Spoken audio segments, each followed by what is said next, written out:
नमस्कार विद्यार्थी मित्रांनो, साईकृष्ण एज्युकेशन केअर या यूट्यूब चॅनलवर आपलं सर्वांचं स्वागत आहे. आजच्या व्हिडिओमध्ये जिल्हा न्यायालय भरती यामधील शिपाई आणि हमाल या पदासाठी मित्रांनो आपण बघितलं तर प्रश्नपत्रिका घेत आहोत, त्याचसोबत त्या प्रश्नपत्रिकेचे विश्लेषण सुद्धा. आता आपण बघत आहोत मुलांनो, अलीकडच्या काळामध्ये TCS आणि IBPS या दोन्ही पण कंपनीने मुलांनो जे GS विषयाचे प्रश्न आहे मुलांनो हे विचारण्याची पद्धत बदललेली आहे. तर या बदललेल्या प्रश्नपत्रिका आहे किंवा बदललेली जी पद्धत आहे यानुसार मुलांना आपण ही प्रश्नपत्रिका तयार केलेली आहे. त्यामुळे तुम्ही व्हिडिओला शेवटपर्यंत बघा, म्हणजे तुम्हाला समजून येणार की एक्झॅक्टली प्रश्न कशा पद्धतीचे विचारण्यात येत आहे.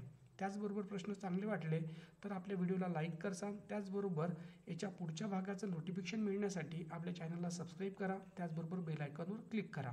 पहिला प्रश्न बघू. पहिला प्रश्न आहे, काळजीपूर्वक लक्ष द्या. प्रश्न दिलेला आहे बघा, मानव वंशाची निर्मिती सर्वप्रथम या खंडात झालेली आहे. कोणत्या खंडामध्ये मानव वंशांची निर्मिती झालेली आहे? त्याचं उत्तर येते मुलांनो आफ्रिका खंड. आता यामध्ये बघितलं मुलांनो तर आपला जो भारत देश आहे हा भारत देश बघितलं तर आशिया या खंडात येतो. त्याचबरोबर आशिया खंडातील एक दुसरा महत्त्वाचा देश बघितलं तर चीन. आणि या दोन्ही पण आपण म्हणू देशाच्या लोकसंख्या मुलांनो या बाकी देशापेक्षा सर्वाधिक जास्त आहे. ही पण एक कॉन्सेप्ट लक्षात ठेवा. पुढचा प्रश्न आहे, काळजीपूर्वक लक्ष द्या. बघा, आहारातील ऊर्जेचे प्रमुख स्रोत कोणते? आपल्या आहारातील प्रमुख स्रोत कोणते मुलांनो? ऊर्जेचे. त्याचं उत्तर येते मुलांनो बघितलं तर कार्बोदके. कार्बोदके हे आपल्या आहारातील मुलांनो प्रमुख स्रोत आहे ऊर्जेचे. पुढचा प्रश्न आहे, काळजीपूर्वक लक्ष द्या. पुढचा प्रश्न आहे, जमशेदजी टाटा यांनी खालीलपैकी कोणता कारखाना सुरू केला? जमशेदजी टाटा यांनी मुलांनो कोणता कारखाना सुरू केला? त्याचं उत्तर येते बघितलं तर Tata iron steel. Tata iron steel हा कारखाना मुलांनो जमशेदजी टाटा यांनी सुरू केला. तुम्हा सर्व विद्यार्थ्यांना होमवर्क आहे, तुम्ही कमेंट बॉक्समध्ये नक्की सांगा हा कारखाना कोणत्या राज्यामध्ये सुरू करण्यात आला. पुढचा प्रश्न आहे, काळजीपूर्वक लक्ष द्या. प्रार्थना समाजाची स्थापना कोण केली? म्हणजे कोणी केली? प्रार्थना समाजाची स्थापना कोणी केली? त्याचं उत्तर येते मुलांनो डॉक्टर आत्माराम पांडुरंग तरखडकर. यामध्ये महात्मा ज्योतिबा फुले यांनी सत्यशोधक समाजाची स्थापना केली. स्वामी दयानंद सरस्वती यांनी आर्य समाजाची स्थापना केली. त्यानंतर दादोबा तरखडकर यांनी बघितलं तर मानव धर्म सभेची स्थापना केली. या सर्व पाठ ठेवा, यावर भरपूर प्रश्न आलेले आहे. पुढचा प्रश्न बघू, काळजीपूर्वक लक्ष द्या. रिकामी जागा यांनी हिंदी राजकारणाला अर्थकारणाची जोड दिली. म्हणजे मुलांनो कोणत्या व्यक्तींनी राजकारणाला मुलांनो अर्थकारणाची जोड दिली? त्याचं उत्तर येते न्यायमूर्ती रानाडे. यामध्ये मुलांनो बघितलं तर एक दादोबा नौरोजी यांच्याबद्दल सुद्धा लक्ष ठेवा. यांनी याच्याबद्दल एक ग्रंथ लिहिलेला आहे. त्या ग्रंथाचे नाव सुद्धा तुम्ही मला कमेंट बॉक्समध्ये सांगू शकता. पुढचा प्रश्न आहे, काळजीपूर्वक लक्ष द्या. कोणत्या संस्थेमार्फत देशातील राष्ट्रीय उत्पन्नासंबंधीचे निकष काढले जातात? म्हणजे कोणतं एक मुलांनो संस्था आहे ती बघितलं तर राष्ट्रीय उत्पादन याबद्दलचे आकडे जाहीर करते. याचं उत्तर बघितलं तर सेंट्रल स्टॅटिस्टिक ऑर्गनायझेशन. याकडून मुलांनो बघितलं तर राष्ट्रीय उत्पादनाचे काय होते आकडे जाहीर केले जाते. पुढचा प्रश्न आहे, काळजीपूर्वक लक्ष द्या. बघा, पुणे जिल्ह्यातील प्रमुख नदी कोणती? पुणे जिल्ह्यातली प्रमुख नदी कोणती असा आपल्याला प्रश्न विचारला आहे. याचं उत्तर येते मुलांनो भीमा. भीमा ही पुणे जिल्ह्याची प्रमुख नदी आहे. भीमा नदीने बघितलं तर पुणे आणि दुसरा मुलांनो अहमदनगर या दोन जिल्ह्याची सीमा केली. या नदीचा जो उगम आहे हा बघितलं तर भीमाशंकर इथून या नदीचा काय होतो उगम होतो. पुढचा प्रश्न आहे, काळजीपूर्वक लक्ष द्या. महाराष्ट्रात सर्वात जास्त लिंग गुणोत्तर या जिल्ह्यात आहे. महाराष्ट्रामध्ये सर्वात जास्त लिंग गुणोत्तर कोणत्या जिल्ह्यात दिसते? लिंग गुणोत्तर म्हटलेलं आहे खालीलपैकी. याचं उत्तर येते मुलांनो रत्नागिरी. बाललिंग गुणोत्तर म्हटलं तर लक्षात ठेवायचं गडचिरोली. बाललिंग गुणोत्तर म्हटलं तर गडचिरोली. पुढचा प्रश्न आहे, खालीलपैकी कोणता रोग आहे जो बहुधा पुन्हा होत नाही व या रोगामुळे उत्पन्न झालेली प्रतिकार शक्ती जन्मभर टिकते? म्हणजे आपल्या शरीराला मुलांनो कोणता रोग झाला तो पुन्हा होत नाही? त्याचं उत्तर येते मुलांनो बघितलं तर काजण्या. काजनिया हा एक वेळा रोग झाला तर यापासून जी प्रतिकार शक्ती आपल्या शरीरात निर्माण होते ती आयुष्यभर पुरवली जाते. पुढचा प्रश्न थोडासा वेगळा आहे, काळजीपूर्वक लक्ष द्या. निसर्गातील सफाई कामगार कोण आहे? सफाई कामगार कोण आहे? याच्यामधले वाळवी पण आहे, त्यानंतर बघा कावडे पण आहे, गिधाडे पण आहे आणि डुक्कर सुद्धा आहे. हे काय करते मुलांनो? आपल्या निसर्गाची सफाई करते. म्हणजे याचं उत्तर असणार ऑप्शन क्रमांक 4.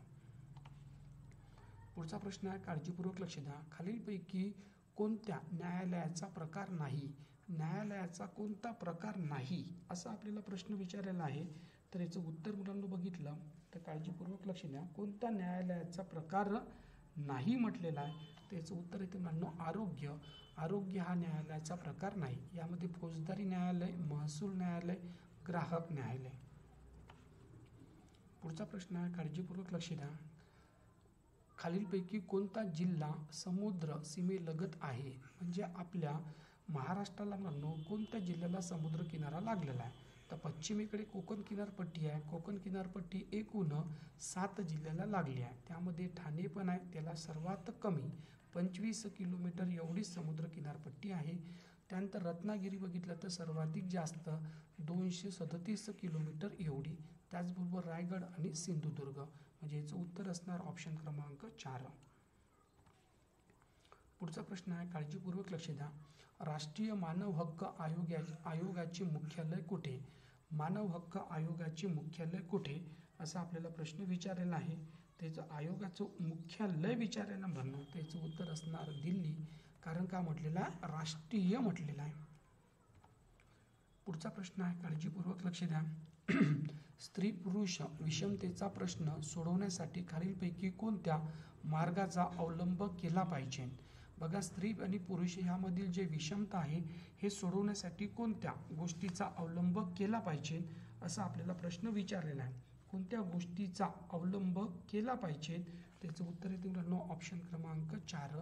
यामध्ये सामाजिक जागृती केली पाहिजे, विकास योजनेची अंमलबजावणी केली पाहिजे, स्त्रियांना संरक्षण देण्यासाठी कायदेशीर तरतुदी केल्या पाहिजेत. हा पण प्रश्न अतिशय महत्त्वाचा आहे महिला सशक्तीकरणाच्या दृष्टीने. पुढचा प्रश्न आहे, खालीलपैकी कोणते ध्वनी निर्वर्जक क्षेत्र आहे? बघा, खालीलपैकी कोणते ध्वनी निर्वजित क्षेत्र आहे? म्हणजे तिथून उत्पन्न होते असं आपल्याला म्हणलेलं आहे. ध्वनी कुठून होते मुलांनो? निर्वजित क्षेत्र. त्याचं उत्तर इथे बघितलं तर ऑप्शन क्रमांक 2. यामध्ये दवाखाना, महाविद्यालय आणि न्यायालय. म्हणजे मुलांना बघितलं तर तिथं ध्वनीचा त्रास होतो असे ठिकाण म्हटलेलं आहे. तर दवाखान्यामध्ये होतो, महाविद्यालयात होतो, न्यायालयामध्ये होतो. पुढचा प्रश्न आहे, काळजीपूर्वक लक्ष द्या. भारताच्या कायदेमंडळास काय म्हणतात? भारताच्या कायदेमंडळास काय म्हणतात? त्याचं उत्तर आहे ते मुलांना बघितलं तर संसद म्हणतो. आपल्या देशाची जी संसद आहे मुलांनो ही बघितलं तर लोकसभा, दुसरं बघितलं तर राज्यसभा आणि तिसरं बघितलं तर राष्ट्रपती या 3 घटकांनी बनलेली आहे. यामधली 2 सभागृह आहे. ही पण एक गोष्ट लक्षात ठेवा. पुढचा प्रश्न आहे, काळजीपूर्वक लक्ष द्या. योग्य जोड्या जुळवा. वायुभार, मिलीबार, तापमान, अंश सेल्सिअस यामध्ये कोणती चूक आहे, कोणती बरोबर आहे? त्याचं उत्तर बघितलं तर ऑप्शन क्रमांक 3 हे दोन्ही बरोबर आहे. वायुभार मुलांनो मिलीबारमध्ये मोजतो, तापमान अंश सेल्सिअसमध्ये मोजतो. हा 17 डिसेंबरला सुद्धा प्रश्न आलेला आहे याच टाईपचा. पुढचा प्रश्न आहे, बघा, भारतीय चलनातील 5 रुपयाच्या नोटेवरील चित्रात भारताच्या विकासात कोणते क्षेत्राचे महत्त्व दर्शवलेले आहे? जे 5 रुपयाची नोट आहे यावर जे चित्र आहे यामध्ये भारताच्या कोणत्या विकासात मुलांनो कोणत्या क्षेत्राचे महत्त्व दर्शवलेलं आहे? त्याचं उत्तर आहे मुलांनो कृषी. कारण भारत हा कृषीप्रधान देश आहे. पुढचा प्रश्न आहे, लोकसभेचे अधिवेशन कोणाच्या भाषणाने सुरू होते? लोकसभेमधले जे भाषण आहे हे कोणाच्या भाषणाने सुरू होते? त्याला म्हणतो मुलांनो राष्ट्रपती. कारण राष्ट्रपती हे प्रथम नागरिक आहे आपल्या भारताचे. पुढचा प्रश्न आहे, काळजीपूर्वक लक्ष द्या. महाराष्ट्रातील वारकरी संप्रदायाने कोणत्या मुस्लिम व्यक्तीस आदराने संत म्हणून स्वीकारलेले आहे? बघा, वारकरी संप्रदायाने म्हटलेलं आहे. त्याचं उत्तर येते मुलांनो लक्ष राहू द्या. याचं उत्तर येते बघितलं तर ऑप्शन क्रमांक 1 शेख महमूद. लक्षात राहू दे शेख महमूद. पुढचा प्रश्न आहे, महाराष्ट्रात सर्वाधिक क्षेत्र रिकामी जागा जलसिंचनाखाली आहे. बघा महाराष्ट्रातील कोणते क्षेत्र जलसिंचनाखाली आहे? त्याचं उत्तर आहे मुलांनो विहिरी. आणि विहिरीच्या संख्या सर्वात जास्त आपल्याला अहमदनगर या जिल्ह्यात दिसते आणि इथे ग्रामीण लोकसंख्या सुद्धा जास्त आहे. या दोन गोष्टी लक्षात ठेवा. पुढचा प्रश्न आहे, काळजीपूर्वक लक्ष द्या. खालील पर्यायापैकी प्रथम शिक्षण आणि समता हा मानव प्राण्याचा हक्क आहे कोणी मानले? कोणी म्हटले असं आपल्याला म्हटलेलं आहे. शिक्षण आणि समता याचं उत्तर आहे मुलांनो महात्मा ज्योतिबा फुले. शिक्षण आणि समता हे दोन शब्द लक्षात राहू द्या. पुढचा प्रश्न आहे, काळजीपूर्वक लक्ष द्या. मध्ययुगीन मानव खालीलपैकी कोणत्या प्राण्याची शिकार करत असे? बघा मध्ययुगीन मानव खालीलपैकी कोणत्या प्राण्याची शिकार करत असे? त्याचं उत्तर येते ऑप्शन क्रमांक ड. गाय, बैल, म्हैस आणि घोडा या सर्वांची काय करते मुलांनो शिकार करत होते. पुढचा प्रश्न आहे, काळजीपूर्वक लक्ष द्या. कोणताही पदार्थ ओळखण्यासाठी प्रथम योग्य कृती कोणती? कोणता पदार्थ ओळखण्यासाठी प्रथम कृती कोणती? त्याचं उत्तर आहे मुलांनो निरीक्षण. निरीक्षण केल्याशिवाय आपण स्पर्श नाही करू शकत किंवा चव नाही घेऊ शकत. पुढचा प्रश्न आहे, भारतीय संगीताचा पाया असे खालीलपैकी कशास म्हटले जाते? लक्षात राहू दे भारतीय संगीताचा पाया कशास म्हटले जाते? त्याचं उत्तर येते मुलांनो सामवेद. सामवेद याला आपल्या शिक्षणाचा पाया असं म्हणतो. हे बघितलं मुलांनो आपण एकूण असे 25 प्रश्न बघितलेले आहे. हे प्रश्न बघा मुलांनो परीक्षेच्या दृष्टिकोनातून महत्त्वाचे आहे. त्याचबरोबर मुलांनो तुम्हाला प्रश्न चांगले वाटले तर मुलांनो आपल्या व्हिडिओला लाईक करायला विसरू नका. Okay, thank you very much. Take care.